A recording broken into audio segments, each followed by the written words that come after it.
Hello, what is up YouTube? 2019 is officially over, so it is time for Ben Smith to talk some 2019 movies. Now, in this video, I will be ranking the top 10 movies that I saw in 2019. But the thing is, there are plenty of movies in 2019 that I guarantee I have not seen. So, please check out in the description. I have left a list of all the movies I have seen in 2019. So please make sure to check that out before you get pissed that a movie that you like wasn't in this list. But if it is listed in the description and you think it belongs in this list I'm about to give to you, please let me know and I will consider rewatching it. And if there is a movie you think I should watch and it should be in this list that I haven't listed, please let me know. I know that there are at least 2 movies that I'll probably get recommendations down in the comments, Joker and John Wick 3, but I have not seen those, so they will not be listed in this video for obvious reasons. But let's get started.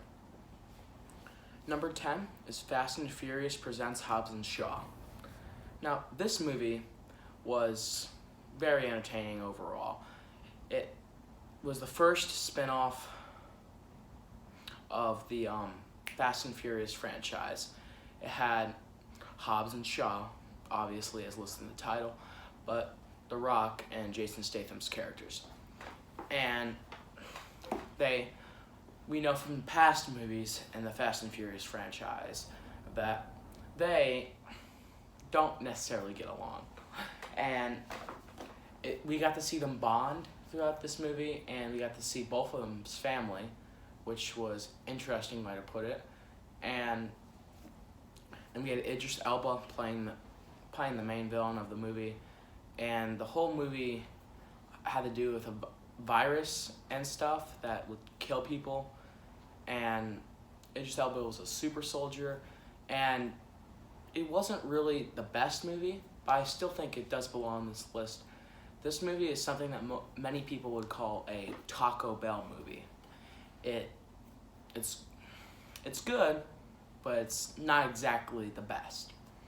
And I just thought it was an overall entertaining movie, and I still thought it belonged on this list. I love the Fast and Furious franchise, and those have always been my 2 favorite characters. And I think they really pulled it off, actually. But now let's move on to number 9. My number 9 was Shazam. And it would be higher up on this list, but the thing is, when I was younger, I used to be obsessed with this character. So I pretty much already knew what was going to happen. And I just didn't really feel that surprised.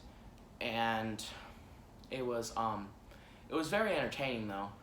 And another problem they really had was it kind of seemed like a kid's movie, but then all of a sudden there's like not kid stuff in there.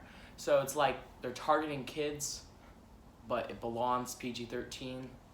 So I don't have a problem with that at all, but that's just a little awkward to do it that way, I thought. It was entertaining though. It really made sense to the story due to the fact that the villain was supposed to represent evil and the good guy was supposed to represent good, and he was a kid. The bad guy was an adult, so it really makes sense. It makes sense, but it's kind of awkward in a way. But that's pretty much all I have to say for that movie. And this movie was, if you don't know what this movie is about, it was this kid who becomes a superhero, and he's a foster kid, and he got lost by his mom when he was young, and he's looking for her, and he eventually gets into his foster family, and there's a lot of kids in that house, and he finds the true meaning of family through them, and then there's the villain, which this kid, by the way, the hero he was a kid, and he became a superhero. I don't know if I said that earlier, but And then the villain of the story was a guy who, when he was a kid, he was supposed to be the hero, but he wasn't able to do it. He choked. He fell to the dark side, I guess, and eventually became the villain of the story, and they had to face off, you know.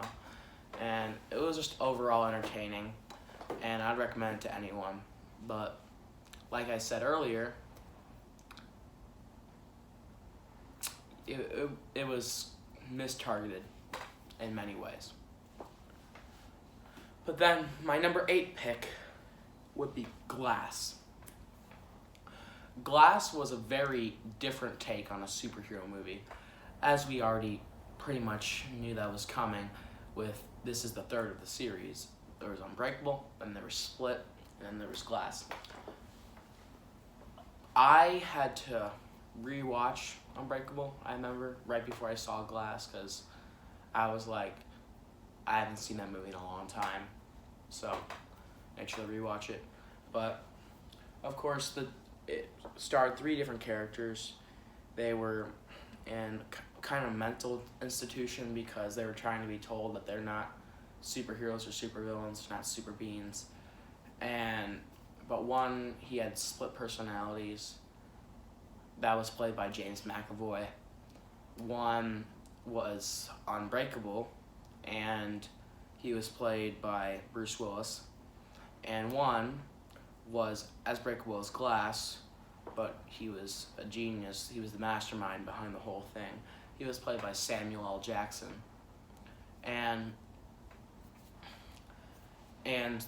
yeah, and they were, Samuel L. Jackson's character, we know, he believes that the characters, like in comic books, they're real people, right? And they're trying to tell him otherwise, and all 3 of them are there, and they're all trying to be convinced that they think they're superheroes, but they're really not. And only weakness that the Unbreakable character played by Bruce Willis has is that water can still kill him. He was deathly ill once because of water when he was little, but he's never been injured or anything, and it's insane. And these 3's families got involved, and this movie's had plenty of twists and turns, and I was entertained on the edge of my seat the whole freaking time I saw this movie, and I recommend it to all of you all. So please check that movie out if you haven't seen it already. And if you have seen it, check it out again. It's an overall great movie, you probably know. And now this brings us to my number 7 pick, which I picked The Upside. The Upside is a pretty different movie than most movies on this list. Bit of comedy, bit of drama, a lot of everything, pretty much. And it was actually a true story. It was a story about Kevin Hart's character. He is the caretaker for Bryan Cranston's character. Bryan Cranston's character is paralyzed below his neck. And Kevin Hart's character is a former criminal. And he thought he was being interviewed for a janitorial position. But the truth is, it was for life support. And this was overall funny and very, very good, entertaining movie with lots of twists and turns, believe it or not. And I've rewatched this movie plenty of times, and it really shows their kind of buddy relationship that they had of these 2 friends. And yeah, and this moves us on to my number 6 pick, which was 6 Underground. 6 Underground was a movie about 6 different vigilantes that pretty much fake their deaths so that way they could actually be successful vigilantes. Because, like, in order to really be a good vigilante, you think about it, you can't really exist. Which is why in a lot of superhero movies they wear masks. But they decide, in order to get the job done, to clear themselves completely out of existence and then just roam as dead men and pretty much get rid of world-class bad guys. And it was overall very entertaining, and I recommend it to everyone.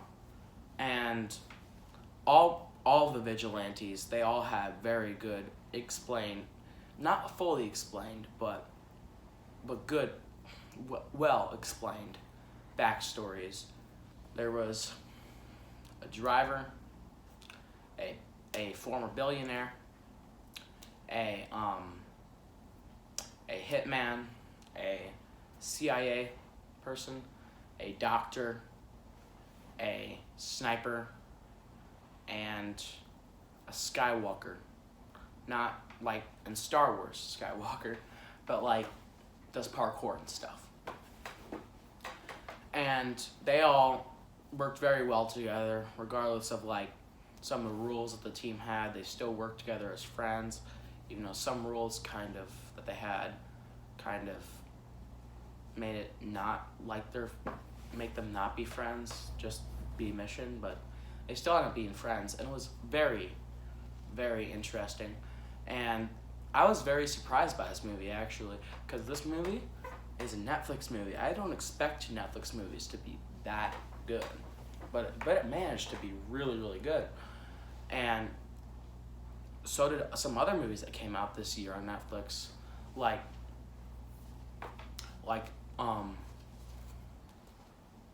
Point Blank.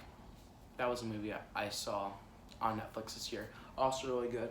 It didn't make this list, but it was a fantastic movie on Netflix. So was same thing with Fyre.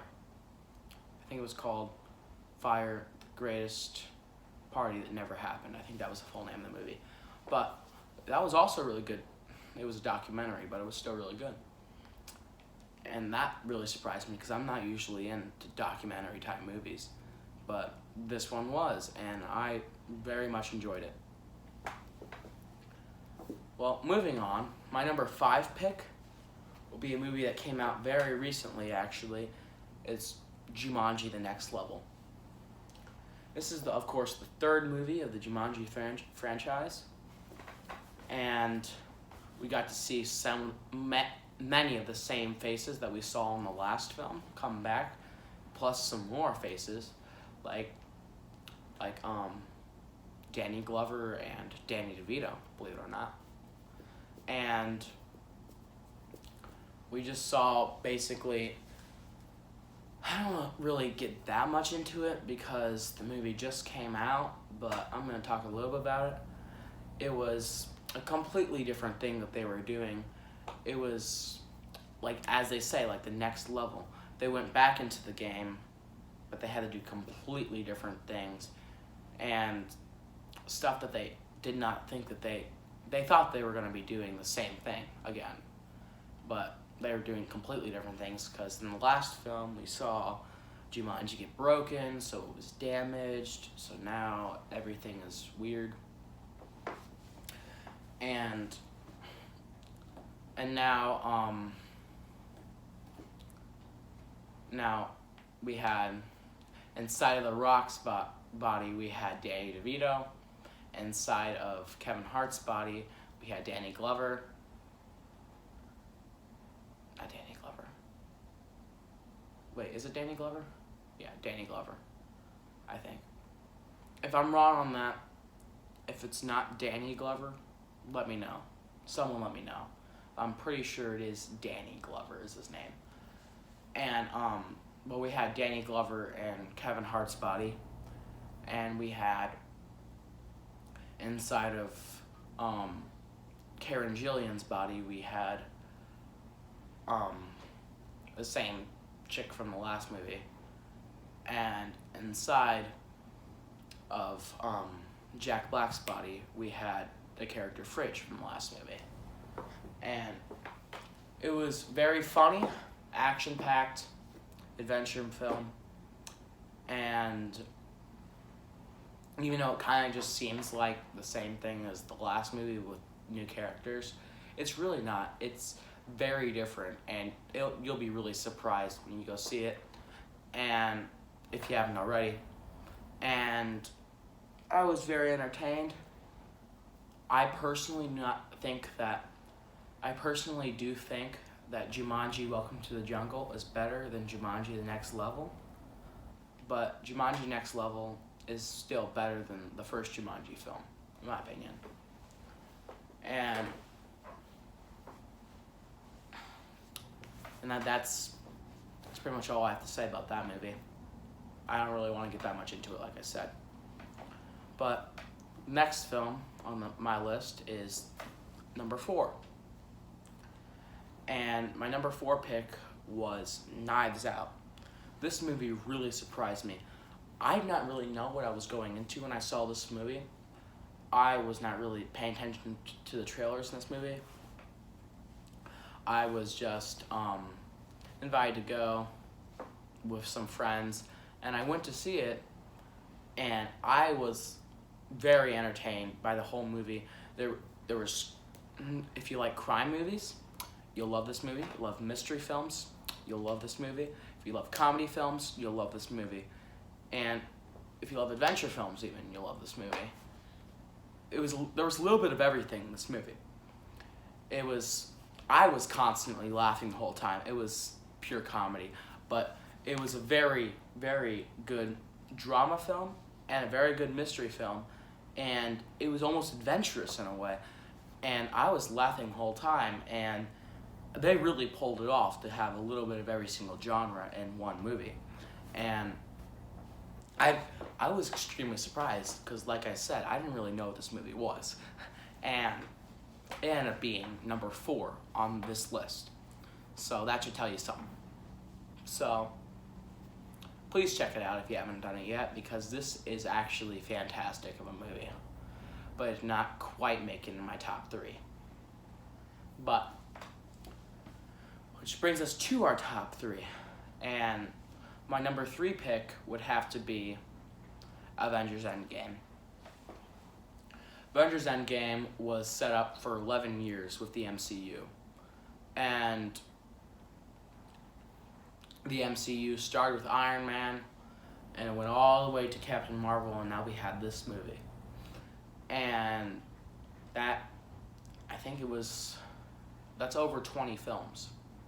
That was over 20 films. And if you haven't seen it, it's probably rare, because it became the highest grossing movie of all time, and it was in theaters for months, of course, being the highest grossing movie of all time. And I was on the edge of my seat the whole time, even though I thought it was a little predictable, like more like clearly predictable, but I still was very entertained by it. It was like they were giving the fans a treat to end this whole thing, even though it still continued on, which we got like 2 months afterwards. We got another film, Spider-Man Far From Home, with this MCU franchise, but it still kind of felt like the end of a chapter, which it was. It was the end of this chapter, this Infinity Saga, if you will. And now we're leading into a new saga. Who knows what that's going to be, but it's going to be a brand new thing for the next 10 years. And I can't wait to see what's in store, because this movie was actually really, really good. And pretty much, even though it was exactly what I was predicting for a lot of the movie, I was like, this is going to happen, and it did. And I did spend a lot of time theorizing about this movie, though, to be fair.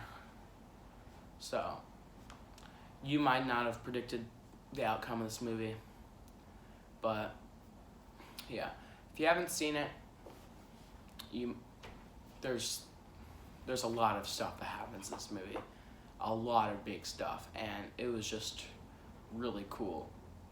Really cool how they put all this together, and I recommend all of you guys go see it. So if you have a chance, see it. And basically, this leads us into my number 2 pick, which was Spider-Man Far From Home. And as I mentioned in the last movie I just talked about, Avengers Endgame, this movie is the start of a new chapter in the MCU. We don't really know what that chapter is yet, but it started a new chapter after Endgame. And it had Peter Parker, aka Spider-Man, and of course, because he's Spider-Man, the title character, he was going on a school trip around Europe. And of course, Nick Fury finds him, and he, being Spider-Man, they have other plans for him, and he has to be Spider-Man and save people because he's the only one that can. And but he also has to be on this trip, you know, and he has to cope his real life to his Spider-Man life.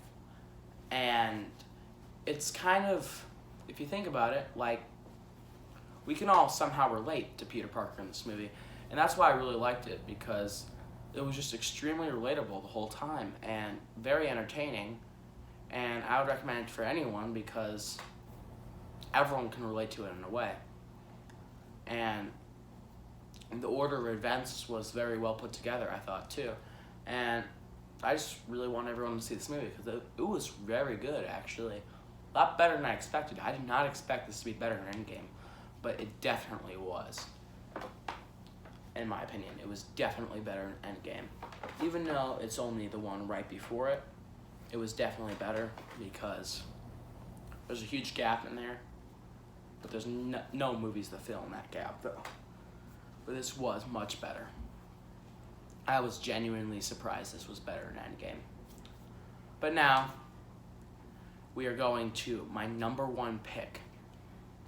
So drum roll, number 1 is Star Wars Episode 9, The Rise of Skywalker. And I know this movie did not do as well as expected in the box office. It was the least successful on opening weekend of any of that trilogy in Star Wars. And that genuinely surprised me. And I know I heard George Lucas was even disappointed in this movie. But I thought this movie definitely could have been better. But it was the best movie I personally saw this year in 2019 that came out. So I'm going to have to put this as my number 1 because there's no other movie that can fill there. And, well, if you don't know what this movie is, it was the end of, as they're calling it, the Skywalker saga. It's the conclusion to all of the Star Wars episodes, as George Lucas has referred to them as, which are like the main movies. There's the Star Wars stories, which are kind of like spin-off films and solo films and stuff like that. So far there's only been 2 of those, Rogue One and Solo.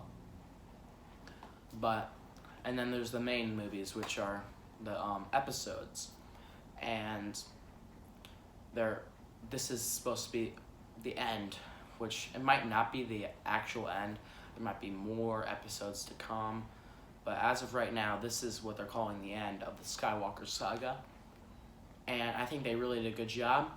They could have done it better, I will admit to that. But they really came up with a very good way to end this, I thought. Basically, it wasn't really what you would expect from an end to the story, but as you know, in Star Wars, basically what it's all about is, in the original trilogy and the sequel trilogy, there's bad people in charge, the First Order and the Empire, and there are more people that hate them than the people that support them. But the thing is, they rule with fear. But you see, what happens is that Palpatine, he's back, right, in this film, and the heroes that we know and love from these movies, Finn, Poe, and Rey, and Chewie, Wookiee of the Year, he has to, the four of them, they, along with their droid, BB-8, and C-3PO, they have to travel and find this Sith Wayfinder to get to Palpatine, right? So that way they can defeat him. And along the way, they stop by a lot of planets, and we get to truly realize how many people are really anti-First Order more than pro-First Order. And we realize that even though there's a lot of them, there's more of us, as they say. And we get to really see that even when they try to get rid of our hope, there's still more people out there that are on your side.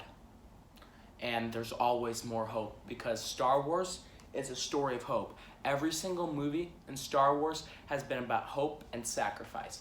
And they've really pulled that off, which is why, in my opinion, they are personally the best and greatest movie franchise of all time. And this was a really good way to end the Skywalker saga in Star Wars. And they could have done some things better, I will agree to that. But they really, really well pulled together. And they brought back Lando Calrissian. That was cool. He was in the original trilogy, and he hadn't appeared in the sequel trilogy, and he wasn't dead. So it was good that they brought him back for this movie. He just came back. And overall, if you haven't seen it, you need to see it, because this movie was amazing. I actually love this movie, and it was definitely the greatest movie of 2019. Definitely the greatest movie in 2019. And I'm not saying it was the greatest movie of all time, but it was the greatest movie of 2019. And I will take that to the grave.